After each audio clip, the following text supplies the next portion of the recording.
বিএনপির চেয়ারপারসন বেগম খালেদা জিয়ার শারীরিক অবস্থার অবনতি এবং এখনো পর্যন্ত কি অবস্থা বা সেটি এখনো পর্যন্ত জানা যায়নি এবং যেটি দেখছি আমরা তার খোঁজ খবর নিতে নেতাকর্মীরা বিভিন্ন জায়গা থেকে ঢাকার বাইরে থেকেও নেতাকর্মীরা এখানে এসে ভিড় জমাচ্ছেন এবং আমরা এই মুহূর্তে রয়েছি একেবারে এবার কেয়ার হাসপাতালের প্রধান যে ফটক সেই ফটকটির সামনে এবং আপনারা দেখতে পাচ্ছেন যে বিএনপির নেতাকর্মীরা বিভিন্ন পর্যায়ের নেতাকর্মীরা এসে তারা এখানে মাইকিং করছেন এবং এখানে ঢাকা মহানগর উত্তরের আহ্বায়ক আমিনুল ইসলাম তিনি এখানে রয়েছেন এবং তিনি দেখছি যে মাইকিং করে নেতাকর্মীদেরকে সড়ক থেকে সরিয়ে দেওয়ার জন্য চেষ্টা করছেন।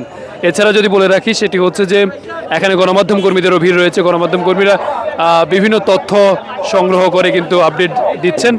এছাড়া এখানে বিএনপির নেতাকর্মীরা এসে এখানে ভিড় জমানোর কারণে এখানে কিন্তু প্রতিবন্ধকতার সৃষ্টি হচ্ছে এবং রাস্তায় যানজট সৃষ্টি হচ্ছে এমনটি কিন্তু দেখা যাচ্ছে। এছাড়া যদি বলে রাখি সর্বশেষ আপডেট বিএনপির চেয়ারপারসন বেগম খালেদা জিয়াকে লন্ডনে নেওয়ার জন্য পুরোপুরি প্রস্তুত দল থেকে এবং দলের ভারপ্রাপ্ত চেয়ারম্যান তারেক রহমান তিনি পুরোপুরি প্রস্তুতি নিয়েছেন বলে এবং তিনি নির্দেশনা দিয়েছেন। এছাড়া দলের থেকে বলা হয়েছে যে কোনো নেতাকর্মী যেন এই এবার কেয়ার হাসপাতালে সামনে এসে ভিড় না জমায়, সবাই সবার জায়গা থেকে নেত্রীর জন্য দোয়া করার জন্য তারা বলেছেন তাদের নেত্রীর জন্য।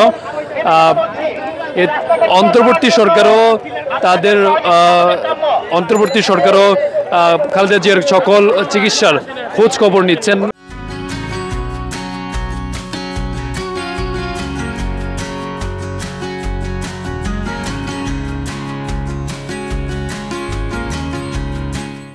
এমনটি আমরা দেখছি। এছাড়া আমি এই যে এখন বের হয়ে যাবো তো দেখতে পাচ্ছেন যে এখানে বিএনপির ঢাকা মহানগর উত্তরের আমিনুল ইসলাম তিনি নিজে মাইকিং করে নেতাকর্মীদেরকে সরানোর নির্দেশ দিচ্ছেন এবং যদি বলে রাখি সর্বশেষ আপডেট এবং যে এবার কেয়ার হাসপাতালে যে একটি মেডিকেল বোর্ড বসেছে যেটা তত্ত্বাবধানে রয়েছেন বিদেশি চিকিৎসকরাও রয়েছেন। এছাড়া বিদেশি চিকিৎসক এবং পর্যবেক্ষণ করছেন শারীরিক অবস্থার উন্নতি হলেই তাকে কিন্তু এবার কেয়ার হাসপাতাল থেকে তাকে লন্ডনে নেওয়া হবে এমনটি বলা হয়েছে। তারেক রহমান এবং তার স্ত্রী জুবাইদা রহমান তারা কিন্তু দুইজনই বিষয়গুলো সরাসরি ভার্চুয়ালি মাধ্যমে ডাক্তারদের সাথে এবং চিকিৎসা বিষয়ে কথা বলছেন, শারীরিক অবস্থা কেমন এবং কি হবে।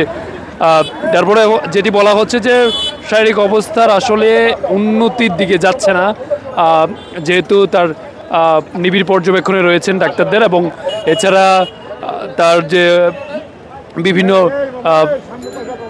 চেক আপ বিভিন্ন পরীক্ষা নিরীক্ষা কিন্তু চলছে, অর্থাৎ পরীক্ষা নিরীক্ষার সর্বশেষ যেটি রিপোর্ট এবং রিপোর্ট না পাওয়া পর্যন্ত বলা যাচ্ছে না আসলে শরীরের অবস্থা কি। এবং ডাক্তাররা যেটি জানিয়েছেন সেটি হচ্ছে যে বলছে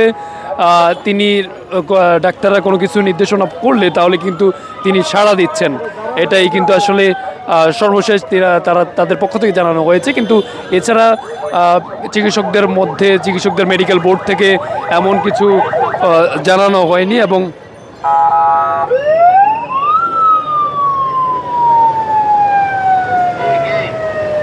আমরা দেখছি যে একেবারে এই জায়গাটিতে প্রচুর পরিমাণে মানুষের ভিড় রয়েছে এবং নেতাকর্মীরা এসে এখানে কিন্তু ভিড় জমাচ্ছে, অর্থাৎ তাদের পক্ষ থেকে কিন্তু বলা হচ্ছে যে কোনোভাবেই নেতাকর্মীরা যেন এসে ভিড় না জমিয়ে তার জন্য যেন দোয়া করে সেটি। এবং অনেক নেতাকর্মী এখানে এসে আমরা দেখছি যে মোনাজাত ধরে হাত তোলে কিন্তু আল্লাহর কাছে দোয়া করছেন এমনটি আমরা দেখছি। অর্থাৎ যে আসলে বিএনপির চেয়ারপারসন বেগম খালেদা জিয়া আসলে কি সুস্থ হয়ে আবারও স্বাভাবিক অবস্থায় ফিরতে পারবে কিনা সেটিও কিন্তু এখনো বলা যাচ্ছে না।